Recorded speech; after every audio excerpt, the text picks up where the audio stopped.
It has been years, actually decades, since the easiest club to mock in world football last won a major trophy. You already know who we're talking about, but it's not a laughing matter anymore. The plight of Tottenham Hotspur in this modern era isn't a comedy, it's a tragedy. Sure, they are the only Big Six Premier League club who have won just one single trophy since the turn of this century, that too an EFL Cup. But today, instead of laughing it off, let's try some empathy for a change. Let's stand in the shoes of our lily-white counterparts and try to pick their brains. Are they suffering? Do they still have hope? Do they think Ange is the way out of this dry spell? The answers aren't as simple as these questions pose to be. After trying a couple of quick-fix managers in Mourinho and Conte, Spurs finally went for a long-term rebuild with Ange Postecoglou. The early signs and his way with words convinced the Spurs fans that the Messiah had finally arrived. But only halfway through his second season in charge, a small portion of the fans are already calling for his head. Why? Because of a string of bad results in the middle of the worst injury crisis that the manager has seen in his 25 years of experience? We could negate this small fraction as simply the part of every fan base that lacks critical long-term thinking. But with Tottenham, here's where it gets trickier. In the past, their infamous chairman, Daniel Levy, hasn't needed too much fan support to make any decision he sees fit. So it's easy for him to cite even a minority voice as the representative of the fan base. Or maybe he doesn't even need that. Maybe he genuinely doesn't care about what the loyal fans of the club think. The beloved Mauricio Pochettino was fired overnight and only had time to write a goodbye message on a whiteboard before being ushered out of the stadium. Mourinho was sacked just 6 days before the EFL Cup final. Mourinho, who is probably the greatest manager when it comes to winning a game over 90 minutes and hates Guardiola to the core. Add the fact that City's kryptonite in world football for some reason are Tottenham. It was the best chance for the club to lift a trophy, right? But apparently, if he had stayed on for 6 more days, his contract stipulated an extension clause or a bigger payout.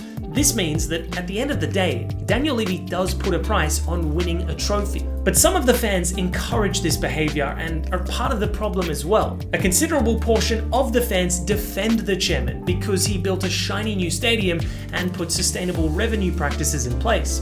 To those fans, only one question needs to be asked. Do you support a football club or a big corporation? The club belongs to the fans, and only Daniel Levy is allowed to run it. It's his job to plan for a sustainable future ahead, but that should never come at the cost of sacrificing football ambitions and the chance to win trophies. What do you think happens if just one Spurs supporter is able to reason with the masses and convince them to call for the head's head instead of the manager for once? Maybe what Tottenham needs is a revolutionary to lead them against the rich executives sitting at the top. But that's getting away from the topic and completely up to the Spurs faithful. Secondly, there are two sides to the coin. Today, however, we're going to try and answer how Spurs can win a trophy. This naturally means that first, we'll discuss why they haven't been able to do it in so long, followed by what needs to change.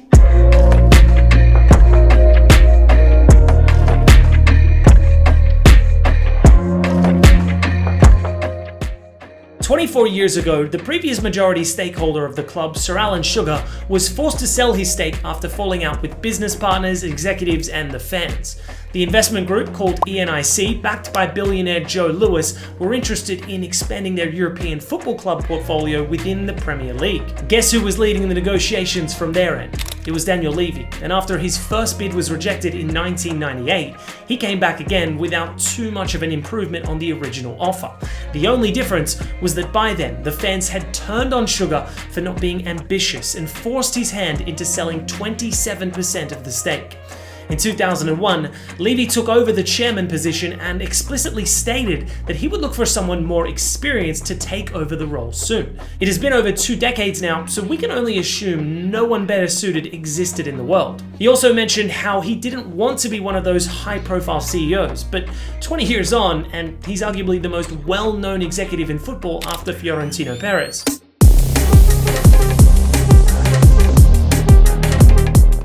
The very first managerial appointment by the self-appointed chairman was Glenn Hoddle in 2001.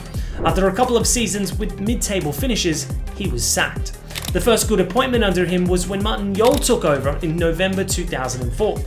The 2 full seasons under his management came with 5th place finishes in 2005-06 and 2006-07, but a bad start to the following season saw him replaced by Juan de Ramos. The peculiar season under him came with an 11th place finish in the league, but he ended up delivering the only trophy under ENIC's 24 years of ownership. The League Cup in 2008 was their first trophy since 1999. But the league performances were unacceptable at the start of the 2008-09 season, and Levy brought in Harry Redknapp. Those were the few enjoyable years for the fans, with a likeable group of players who consistently pulled off big upsets. Top 4 finishes were the new normal, and so was qualifying for the Champions League.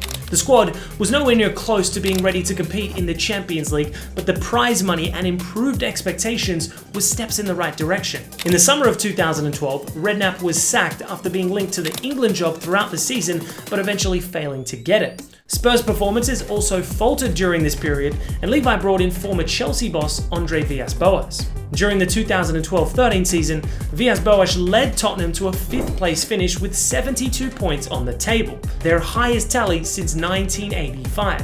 It seemed like a good fit, but the young manager hadn't learned his lesson at Chelsea.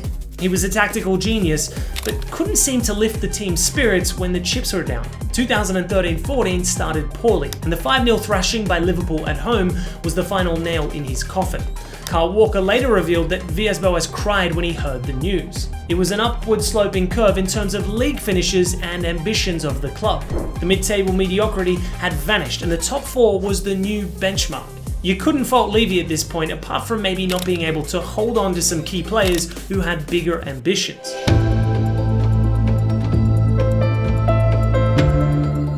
In May 2014, the actual messiah for Tottenham came in the form of Maurizio Pochettino. He was magic, as the Lily Whites would soon find out and proclaim. But his era was a bittersweet tale that dared Spurs to do, but the owners ended up showing their actual intentions. They made it clear that they were running a big business and not a football club. Levy showed his true colours and where his priorities lay. It was an extremely frustrating situation because the manager kept insisting season after season how important it was to keep refreshing the squad in order to maintain their push to the top. In 2015, construction for the new Tottenham Hotspur stadium began and put the club under a massive debt. This was affecting spending in the transfer windows and reached a new height in the summer of 2018 when they became the first club to make no signings in the summer since the inception of the concept of a summer window. When questioned by the Tottenham Hotspur Supporters Trust about the vision of the club, Levy claimed that the stadium debt had no influence on transfer budgets. He claimed the transfer windows were tricky and Spurs worked in a different manner than other top clubs. He insisted that heavy investments had been made to improve the academy, and he was happy with the progress of young players breaking into the first team under Poch. Whether this was by design or just a lack of other options, we might never know. There's a clear progression between 2013-14 and 2016-17 when Tottenham went from 6th in the league to 5th, then 3rd and finally 2nd, only to be beaten by Conte's Blues. The 2016-17 season showed how the team was superior to every other club in most relevant metrics, but it wasn't to be. At that point, reinforcements and more backing were required to push even further, but a lack of ambition from the top resulted in a series of regressive campaigns. They dropped down to 3rd in 2017-18, then 4th, 6th, 7th, and finally 9th under Conte's reign. The parallels between dropping down the league and backing by the owners were clear as day. Even the progress in European competitions followed a similar pattern, starting with a round of 32 exit in the Europa League in 2014-15 to the round of 16 next year, then Champions League group stages, Champions League round of 16, and after no new additions to the squad in the summer, Poch took them to the final of the Champions League in 2019. A year after that, Spurs exited in the round of 16, then in the Europa League last 16, followed by an obscure Conference League exit. Look at how Liverpool responded after losing their 2018 Champions League final and bringing in Alisson and Fabinho for massive fees. They reached the final again and won it against a lacking Spurs side. The highest point of Spurs can be pointed out around 2017 to 2019, following which the upper management failed to push further.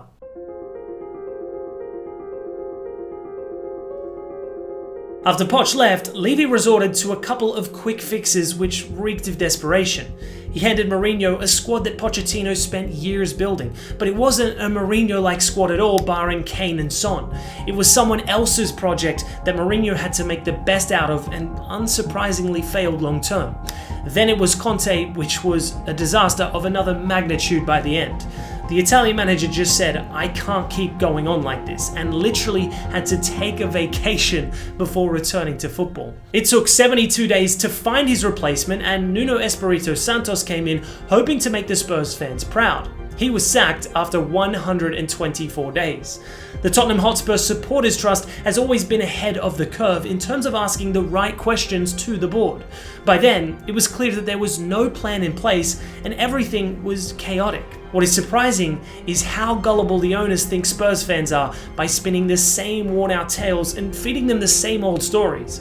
But what's even more astonishing is how complacently the Spurs supporters seem to take it on the chin and blame every new manager instead. Seriously, at what point do you stop making the same excuses and revolt against the upper management? Frankly, Daniel Levy did a brilliant job in terms of the business side of operations. New stadium, good. Sustainable revenue streams, great. Top-notch sponsorships, brilliant, love that. But someone else needs to take charge of the football operations while he looks after the business side of things. At the end of the day, he is a businessman and he's really good at it. But football?